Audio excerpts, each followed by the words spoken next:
Bismillahirrahmanirrahim. Alhamdulillahirabbil alamin. Wassalatu wassalam ala asyrafil anbiya wal mursalin Sayyidina wa maulana Muhammadin wa ala alihi wa sahbihi ajmain.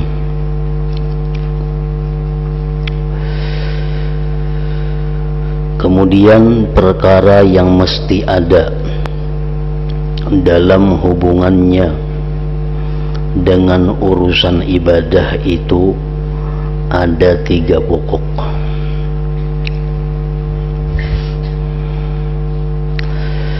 Perkara yang mesti ada hubungannya dengan ibadah kita ada 3 hal,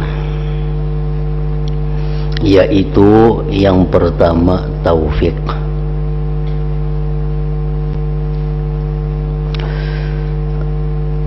Dikaruniai kemudahan dan diberi kekuatan yang khusus bagi orang-orang yang bertakwa.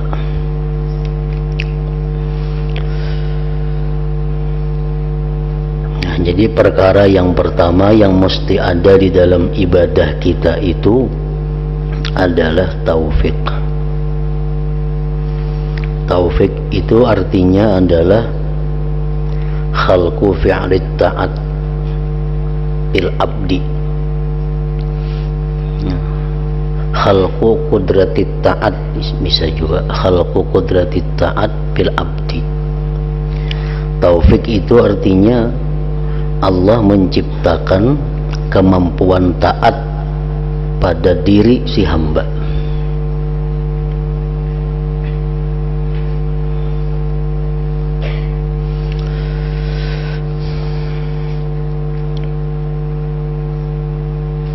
Karena bagaimanapun kita mempunyai ilmu, bagaimanapun kita dibimbing, bagaimanapun kita diberi hidayah oleh Allah, kalau kada disertai dengan taufiknya, maka kita kada akan mampu melaksanakan satu ibadah pun.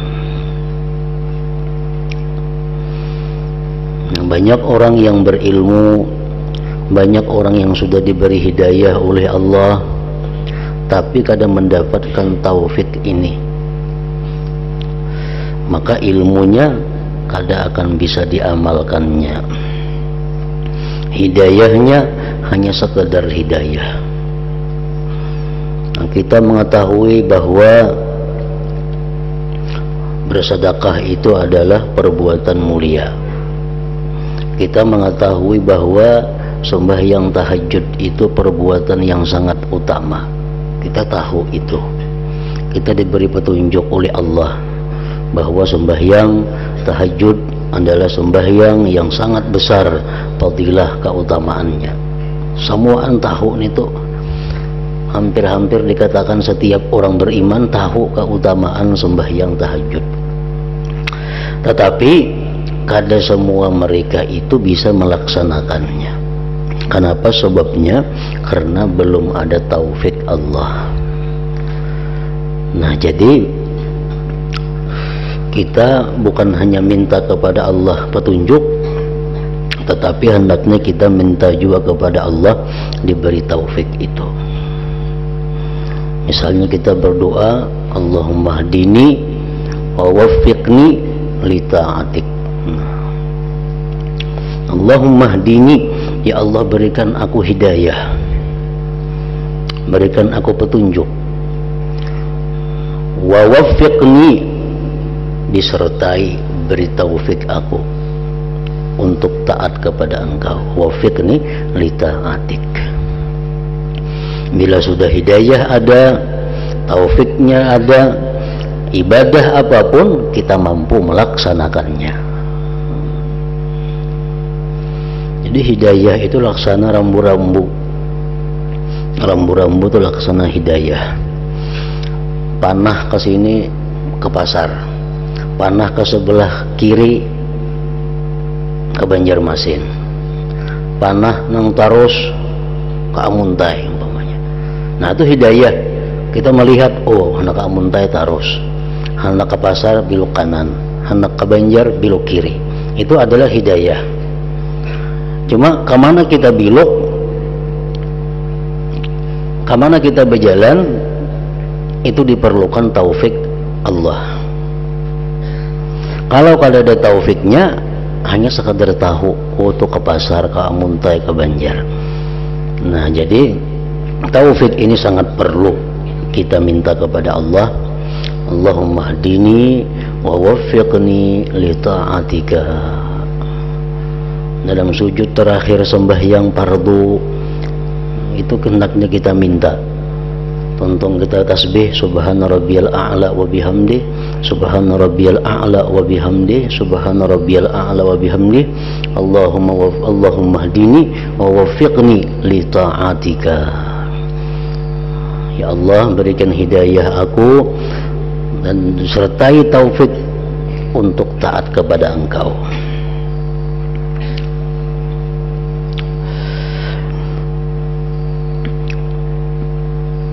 Tetapi apabila kita takwa kepada Allah, nah ini kemuliaan, keistimewaan orang yang takwa. Bila kita takwa kepada Allah, Allah akan memberikan taufik itu, baik kita minta atau kita kada minta. Yang khusus bagi orang-orang yang bertakwa.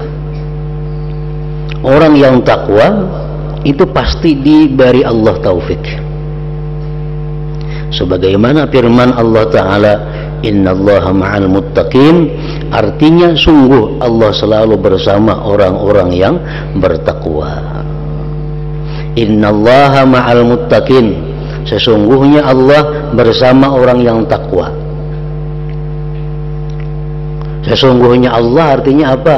Sesungguhnya taufik Allah, sesungguhnya hidayah Allah, nah bersama orang-orang yang takwa.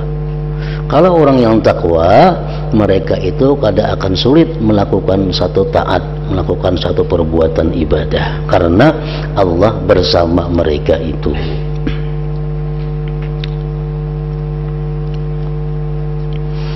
Nah, pertama yang berhubungan dengan urusan ibadah, taufik yang perlu. Untuk mendapatkan taufik dari Allah, syaratnya adalah takwa.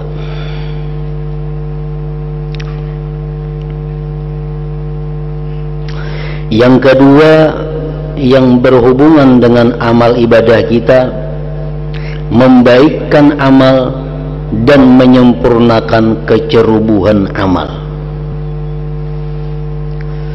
Orang yang telah dapat hidayah belum tentu dapat taufik.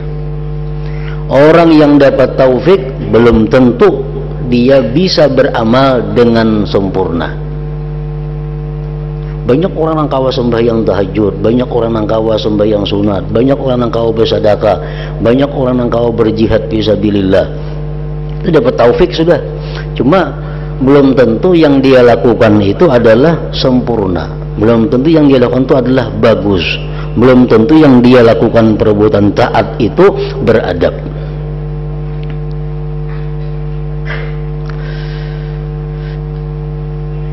Nah, bagaimana caranya supaya amal ibadah kita itu mudah dilaksanakan? Taufik Allah diperlukan. Bagaimana amal ibadah kita itu supaya kualitasnya bagus, perilakunya bagus? Nah, itu pun diperlukan takwa kepada Allah, yang juga khusus bagi orang-orang yang bertakwa. Artinya sebagaimana kita jelaskan pada minggu-minggu dahulu, bahwa membaguskan amal itu kalau kita berusaha tanpa ada pertolongan dari Allah, paling-paling kita bagus amal itu sekali dua kali, imbah itu berbulik pulang kayak asal. Kita sembahyang asal sembahyang, mengangkat tangan takbirnya barang haja, rukuknya barang haja, sujudnya barang haja, bacaannya barang haja, asal sah aja kita mengambil. Nah, lalu kita belajar adab sembahyang. Oh, sekalinya mengangkat takbir itu macam ini nang disukai Allah. rukuk macam ini nang disukai Allah, sujud nang macam ini disukai Allah. Itu ngarannya membaguskan amal. Nah, membaguskan amal ini kalau kita hanya berlatih, paling-paling kita baik sekali dua kali, selanjutnya berbulik pulang kayak dahulu. Tetapi kalau kita menjadi orang yang takwa kepada Allah, Allah yang akan mengatur amal kita, Allah yang akan membaguskan gerak-gerik amal kita. Sebagaimana firman Allah Ta'ala, yuslih lakum a'malakum, artinya dan Allah membaikkan amal-amal kalian. Jadi kalau kita takwa kepada Allah, secara otomatis Allah akan mengatur amal ibadah kita agar sempurna.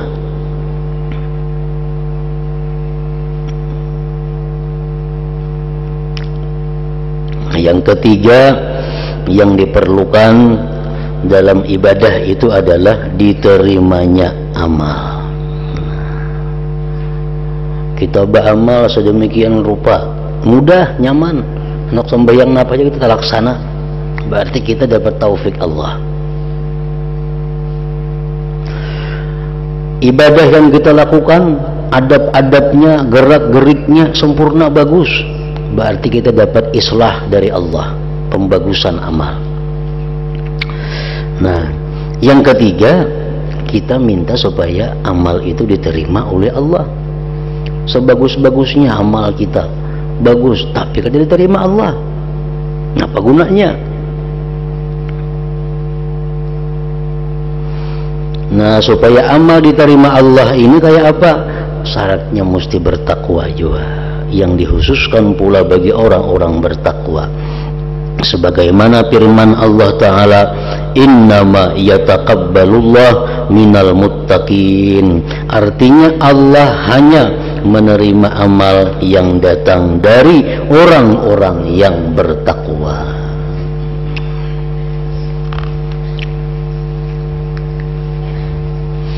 Putaran ibadah itu berada pada tiga hal ini. Pertama kali ada taufik dari Allah agar engkau mudah dan ringan melakukan ibadah.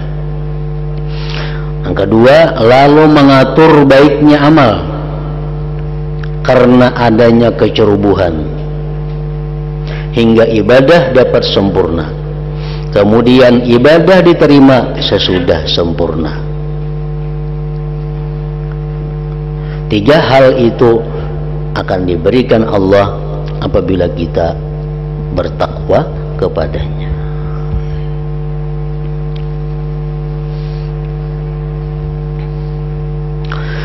Tiga hal inilah yang menyebabkan orang-orang yang beribadah merendahkan diri kepada Allah Ta'ala dan memohon kepadanya, lalu mengucap, wahai Tuhanku, semoga berkenanlah engkau memberikan taufik kepadaku dalam melakukan taat kepadamu. Semoga berkenanlah engkau menyempurnakan ibadahku yang kurang, dan semoga berkenanlah engkau menerima ibadahku. Nah, tiga permintaan itu yang seringkali diucapkan oleh orang-orang yang beribadah kepada Allah, agar diringankan melakukan ibadah, dimudahkan. Yang kedua, minta disempurnakan ibadah taat. Yang ketiga, minta diterima ibadah itu di sisi Allah Subhanahu wa Ta'ala. Allah Ta'ala telah menjanjikan tiga hal tersebut seluruhnya kepada orang yang bertakwa. Orang yang bertakwa dijamin oleh Allah akan mendapatkan tiga hal itu. Dan dengan tiga hal itu Allah memuliakan orang yang bertakwa, baik ia memohon atau tidak. Orang itu takwa kepada Allah, minta kada minta diberi Allah tiga hal tadi. Taufik, islahul amal, yang ketiga kabulul amal, diterimanya amal. Artinya, kalau kita selama ini menjunjung perintah Allah, menjauhi yang diharamkan Allah, nah itu pekerjaan kita selama ini. Yang diwajibkan Allah kita laksanakan, nang dilarang Allah baik zahir maupun batin kita jauhi. Nah, ngarannya kita takwa kepada Allah. Bila hidup kita selama ini macam itu, kita dapat 3 hal tadi: kemudahan beribadah, kebaikan, kesempurnaan ibadah, dan diterimanya ibadah. Tapi bila kita selama ini banyak melanggar hukum Allah, selama ini kita banyak melalaikan kewajiban yang diwajibkan Allah kepada kita, tentu kita sulit untuk mendapat taufik, sulit membaguskan ibadah, dan sulit untuk bisa diterima oleh Allah Subhanahu wa ta'ala. Oleh karena itu para ulama seringkali mengingatkan, mengatakan bahwa setiap perbuatan ibadah yang mana engkau berat melaksanakannya, itu tak ada lain karena dosa kamu yang membebani kamu.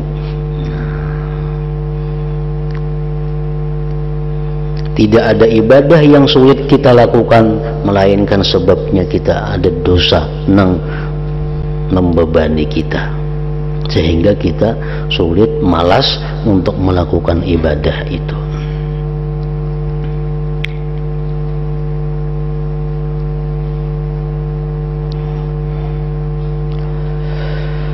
Karena itu tetaplah selalu bertakwa. Bila Anda hendak beribadah kepada Allah Subhanahu wa ta'ala, bahkan jika engkau hendak menginginkan kebahagiaan dunia dan akhirat, menjunjung perintah Allah, menjauhi larangannya, itu intinya. Samamun kita hendak sihat, namun kita hendak sihat, kada ada jalan lain selain daripada menjunjung perintah dokter, menjauhi larangan dokter. Ya, dokter jam makan obat ni 3 kali sehari, jam berolahraga sekian menit sehari, itu perintah dokter. Larangannya jadi dokter jam jangan makan daging, jam jangan makan nang padas, jam jangan makan nang manis, jam jangan makan ini makan itu, itu larangan dokter. Nah, amun kita hendak sihat, patuhi apa nang jar dokter. Begitu pula halnya kalau kita ingin senang, ingin bahagia dunia akhirat, turuti apa nang dianjurkan, diperintahkan oleh Allah Subhanahu wa ta'ala. Kalau kita mampu selama ini meninggalkan perkara-perkara nang haram, kita akan mudah melakukan hal-hal yang sifatnya wajib. Ada perkara haram kita mampu menjauhi, nah dibalas oleh Allah dengan kemudahan berbuat yang wajib. Urusan wajib semuaan kita tegawi. Karena apa? Karena kita selama ini mampu menjauhi yang diharamkan Allah. Bila mana kita ini kadang-kadang mau melakukan yang haram, nah kita akan mendapat kemalasan, kesusahan untuk melakukan yang wajib. Yang wajib aja kita malas, sembahyang fardu aja malas. Kenapa? Karena kita banyak melakukan yang haram.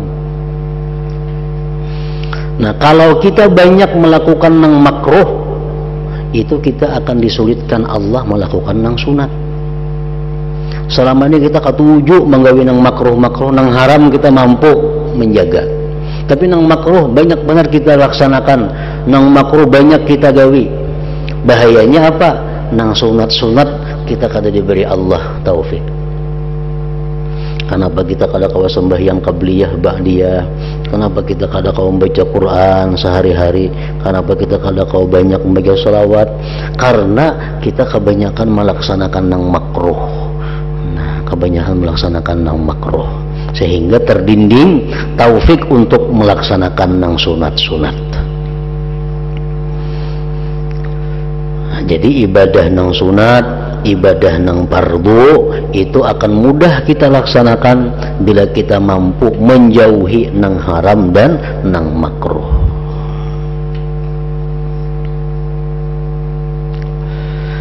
Karena itu tetaplah selalu bertakwa bila engkau hendak beribadah kepada Allah Subhanahu wa taala.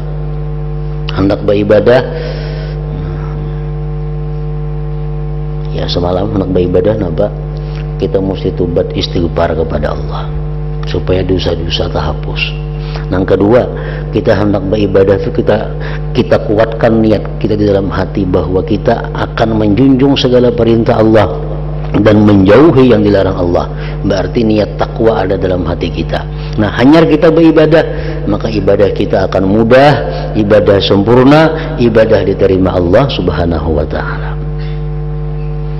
Hendak membaca Quran, duduk misal di sajadah, hendak membaca salawat, hendak bersedekah, minta ampun dahulu kepada Allah, bertobat dahulu kepada Allah. Hanya dalam hati berniat hendak menjunjung seluruh perintah Allah dan menjauhi yang dilarangnya dengan niat yang benar-benar niat. Nah, di itu lalu kita jadi orang takwa sudah ngarannya.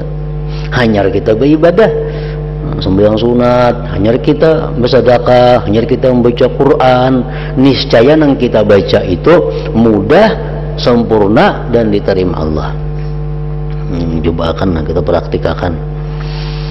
Biasa membaca Quran sajuz sehari, tapi langsung duduk a'udzubillahi minasyaitonirrajim bismillahirrahmanirrahim, baca sajuz tiap hari.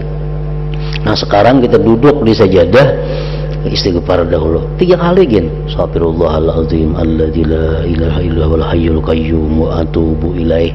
Hayati maknanya Astaghfirullahalazim alladzi la ilaha illa huwal hayyul qayyum wa atubu ilaih. 3 kali baca, minta ampun kepada Allah dari segala dosa dan tobat kepada Allah. Untung 3 kali hanya dalam hati kita berniat akan menjunjung segala perintah Allah dan menjauhi yang dilarang Allah. Nah, hanya a'udzubillahi minasyaitonirrajim, baca Quran sajuz. Ini saya akan lain yang kita rasakan daripada kita membaca Quran langsung itu. Kenapa? Karena ini kita sudah bersih, kita sudah takwa, mudah, sempurna dan diterima Allah.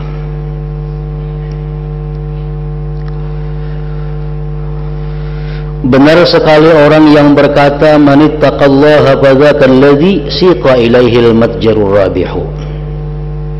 Artinya, barang siapa bertakwa kepada Allah, maka orang itulah yang menerima dengan yang menguntungkan.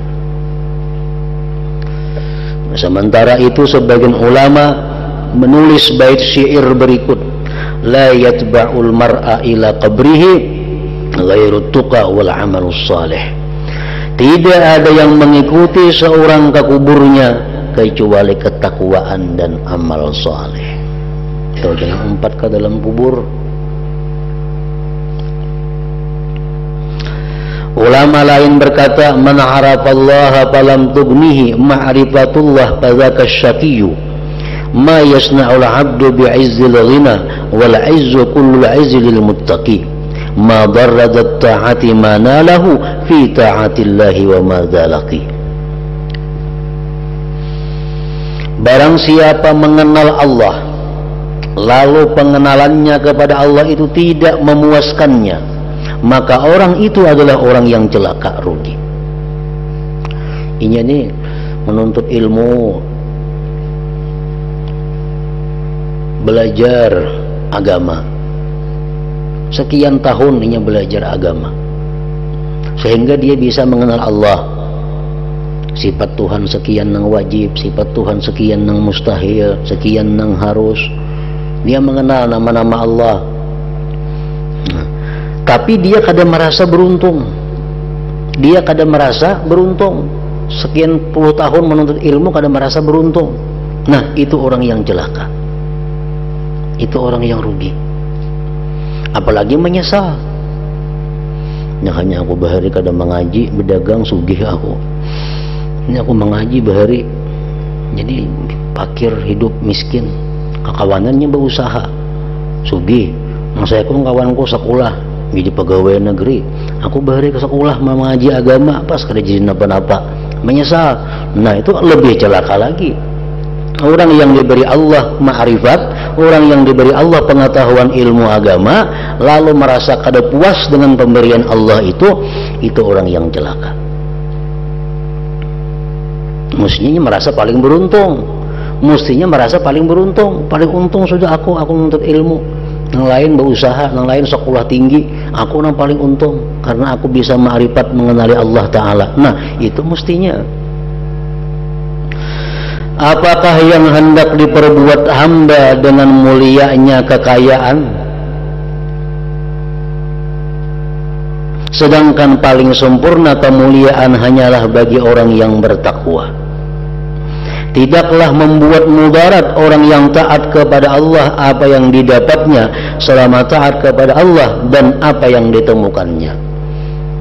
Orang yang hidupnya miskin, orang yang hidupnya sengsara, orang yang hidupnya susah, tetapi dia taat kepada Allah, itulah yang bahagia, itulah yang beruntung. Ada lagi sebagian ulama yang menuliskan di atas sebagian kubur, laisa zadun siwat taqwa fakhudhi minhu awda'i. Artinya tidak ada bekal selain takwa, karena itu ambillah takwa daripadanya. Takwa sebagai bekal, wahai diri, atau tinggalkanlah takwa itu. Dasarah nak takwa hendak kada-kada.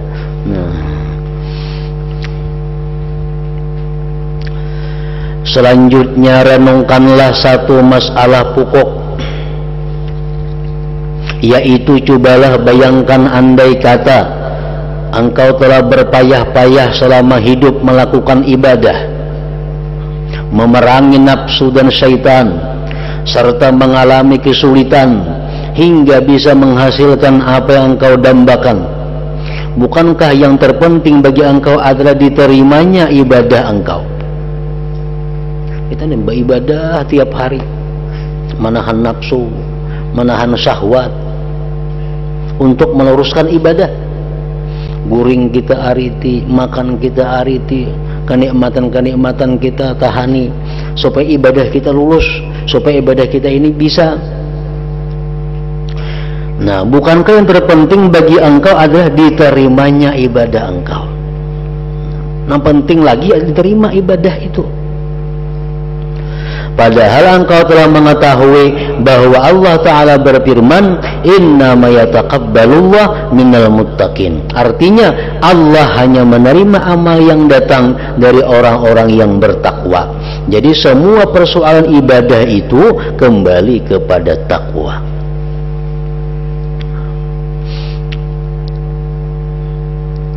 Inya sembahyang, inya tahajud, inya rajin bersedekah orangnya nih, itu amal ibadah ngarannya. Tapi inya menggawi lawan riba, inya nih menggawi riba, berarti kada takwa ngarannya. Ibadah yang diperbuat hari-hari itu Bang, sembahyang malam, menuntut ilmu, kada diterima Allah, kada diterima Allah. Karena Allah membatasi dengan kalimat innama, hanya saja Allah menerima orang yang takwa. Ianya pak ibadah, banyak membahyang, membaca salawat banyak, membaca Quran, tapi ketujuh berzina. Terima Allah lah sembahyang ibadah ini, kada diterima Allah karena inya kada orang takwa.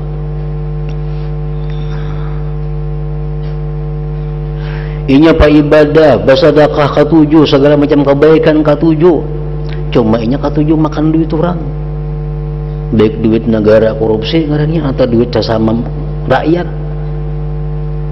Diterimalah, kan tidak diterima. Allah kalau menerima ibadah orang macam itu. Inna mayataqabbalullah minal muttaqin. Jadi intinya itu adalah takwa terlebih dahulu, hanya beribadah.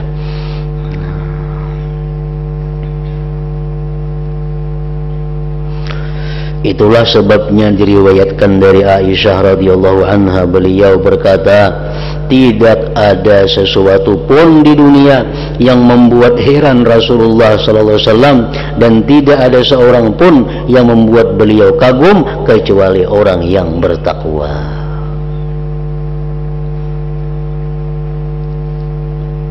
Kayak apa orang tuh ya katuju benar maksiat, tapi sembahyangnya penyembahyang benar, kalau diterima Tuhan sembahyangnya. Kenapa rajin sembahyang? Makanya kalau diterima Tuhan, sembahyangnya itu bisa karena apa, bukan karena Allah. Sehingga rajin sembahyang itu. Pokoknya Allah bagaimanapun kada akan menerima selama kita kada bertakwa kepada Allah. Dalam hadis-hadis Rasulullah menjelaskan orang yang memakan yang haram kada diterima sembahyang sekian puluh hari. Nah, ada orang menyambati orang, makanya puasa nyambati orang, dan Nabi kada diterima Tuhan puasanya. Kenapa? Karena ini kada takwa. Jadi sebelum kita beribadah itu, kita pastikan dahulu kita orang yang bersih dari dosa, pastikan dulu bahwa kita orang yang takwa. Hanyar kita beribadah.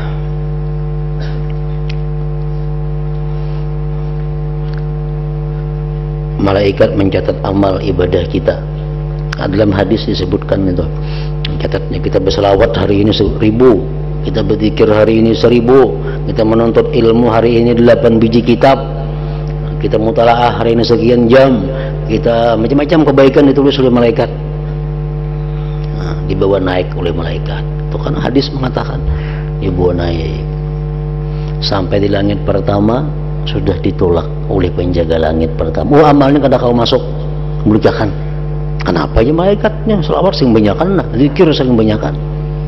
Nang ba amalnya orangnya ketujuh menggibah orang. Nah, nang ba amalnya ketujuh menggibah orang.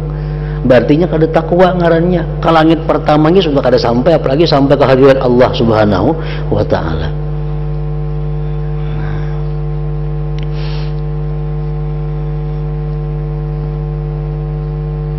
Diriwayatkan dari Qatadah, beliau berkata, tertulis di dalam kitab Taurat, ya bena Adam ittaqillah wa nam haitsu syi'ta.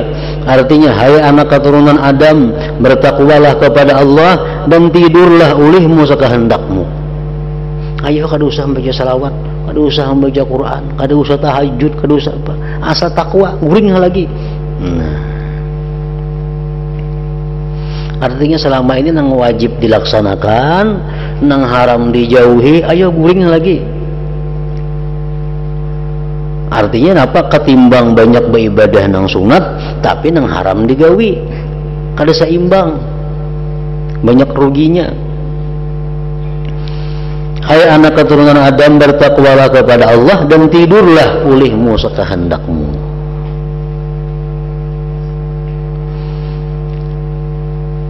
Aku mendengar kabar bahwa Amir bin Abdi Qais, aku mendengar kabar bahwa Amir bin Abdi Qais itu ketika akan mati menangis. Amir bin Abdi Qais hendak mati menangis sidin. Beliau biasa salat 1000 rakaat setiap sehari semalam. 1000 rakaat sembahyang sehari semalam. Kemudian datang sidin ke tempat tidurnya seraya mengucap, wahai tempat kembali segala kejelikan, demi Allah aku tidak riba kepadamu karena Allah sekejap mata pun. Artinya sidin bersumpah kada hendak guring di hamparan itu, hendak beribadah aja. Suatu hari beliau menangis, lalu datang yang bertanya, apakah yang membuatmu menangis? Apa pian menangis?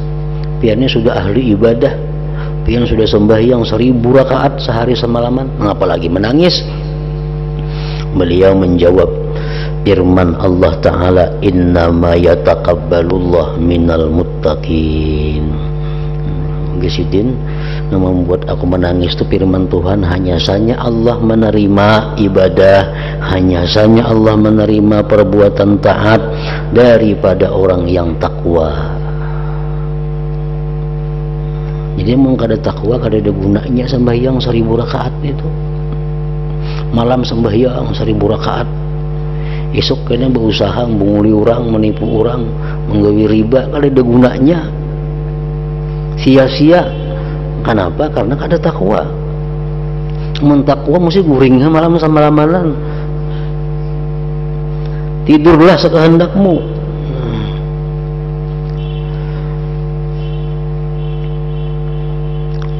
Seterusnya renungkanlah pula satu faedah lain yang menjadi pokok segala masalah pokok, yaitu apa yang diriwayatkan bahwa sebagian ulama yang saleh meminta kepada gurunya, berilah aku wasiat dengan sesuatu wasiat. Guruku berkata, aku berwasiat kepadamu dengan wasiat Allah Tuhan sekalian alam kepada orang-orang dahulu dan orang-orang kemudian. Seorang murid datang lawan guru, wahai guru, beri pangulun nasihat, beri ulun papada. Si guru, aku memberikan nasihat sebagaimana Allah memberi nasihat kepada seluruh manusia, baik yang dahulu atau kemudian. Napa wasiatnya? Napa pepadahnya? Walaqad wassayna alladhina utul kitaba min qablikum wa iyyakum anittaqullah. Artinya benar-benar aku telah mewasiatkan kepada orang yang diberi kitab suci sebelum kalian, dan juga kepada kalian, hendaknya kalian bertakwa kepada Allah. Itu aja nasihatnya. Tuhan menasihati seluruh manusia mulai Adam sampai hari kiamat, wasiatnya takwa kepada Allah. Kenapa Allah memberikan nasihat takwa itu? Kadang yang lain takwa. Bukankah Allah Ta'ala lebih mengetahui kebaikan hambanya daripada siapa saja?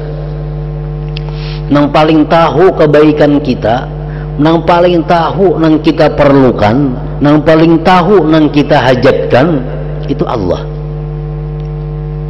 Allah tahu apa sebenarnya nang kita perlukan nih. Allah nang paling tahu apa nang kita butuhkan. Nang lain kada setahu Allah. Kayak apa akrabnya lawan kawan, dekat lawan kawan. Lebih tahu Allah apa yang kita perlu. Nah, bukankah Allah lebih berkehendak baik, lebih balas kasih dan lebih sayang kepada hambanya daripada siapapun juga? Yang paling sayang kepada kita siapa? Allah. Lebih sayang pada ibu kita, lebih sayang daripada orang tua kita. Buktinya apa? Kalau kita menantang kuitan kita 2-3 kali kada diberi duit. Kalau kita kada maasin kuitan nih, kada diberi duit. Ada motor diambil sidin, kada maasih bang cuman aku. Hanya 4-5 kali kita maksiat lawan kuitan, sudah mau diambil sidin macam-macam itu. Nah, kita maksiat lawan Tuhan beribu kali, mungkin jutaan kali maksiat lawan Allah, adalah Tuhan mengambil mata lawan kita. Kemudian Tuhan rancak menunjuk haram dikucabut sama mata ikam, adalah seorang kayak itu orang, ada. Ikam merancak batis sim berjalan karena haram dikucabut batis ikam, adalah ada. Jadi yang paling sayang lawan kita itu adalah Allah. Yang paling tahu tentang kebutuhan kita Allah.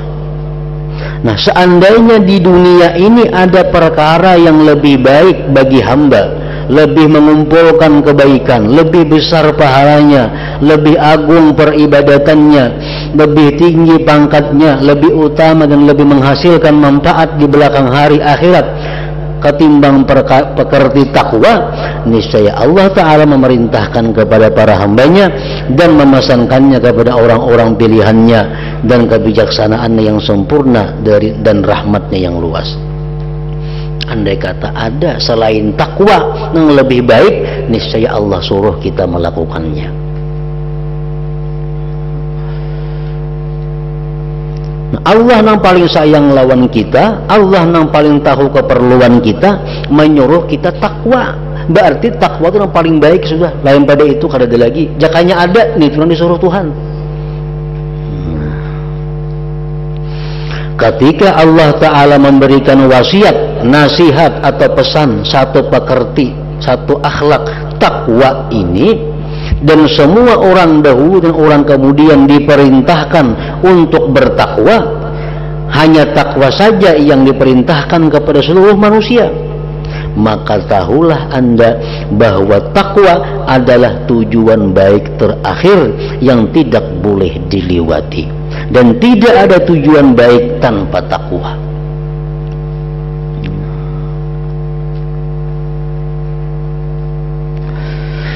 Allah benar-benar telah mengumpulkan semua kebaikan dan petunjuk benar, peringatan, pengajaran dan pembersihan diri dalam satu wasiat ini. sebagai kepatutan hikmah dan rahmatnya. Dan engkau tentu tahu bahwa pekerti ini takwa, yang tidak lain adalah takwa merupakan pekerti yang mengumpulkan kebaikan dunia dan akhirat, yang dapat membereskan segala perkara penting yang menyampaikan kepada derajat luhur dalam masalah peribadatan. Kebahagiaan dunia, kebahagiaan akhirat, takwa.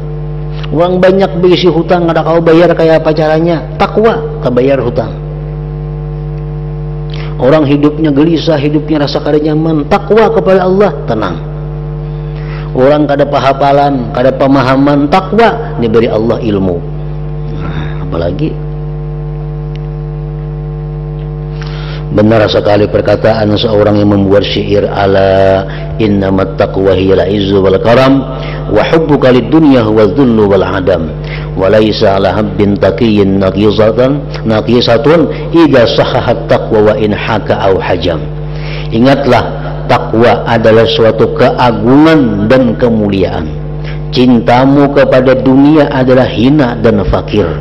Tidak ada kekurangan pada hamba yang bertakwa apabila ia membenarkan ketakwaannya. Asa bujur-bujur takwa tapinya, meskipun ia menjadi tukang tenun atau membakam. Apa yang kuterangkan di atas merupakan patukan yang sudah tidak lagi bisa ditambah, dan cukuplah bagi orang yang melihat penerangan, mau mengambil petunjuk, mau mengamalkannya dan menganggap cukup. Semoga Allah memberikan petunjuk dan pertolongan dengan anugerahnya ya Rabbal Alamin. Nah, kemudian seandainya engkau berkata, Hadratin Nabi sallallahu alaihi wasallam, al-Fatihah. Iyyaka na'budu wa iyyaka nasta'in. Bismillahirrahmanirrahim. Alhamdulillah rabbil alamin. Allahumma salli wa sallim ala sayyidina Muhammad wa alihi wa sahbihi ajma'in. Allahumma ighfir lana ma akhta'na wa ma ta'ammadna wa ma asrafna wa ma a'lanna wa ma asrafna wa ma anta a'lam bihi minna. Antal muqaddim wa antal mu'akhir, la ilaha illa anta. Allahumma anfa'na bima 'allamtana wa 'allimna ma yanfa'una wa zidna fahman wa ilman wa amalan mahudan wa tawfiqan bi rahmatika ya arhamar rahimin. Sallallahu alaihi wasallam Muhammad wa alihi wasallam.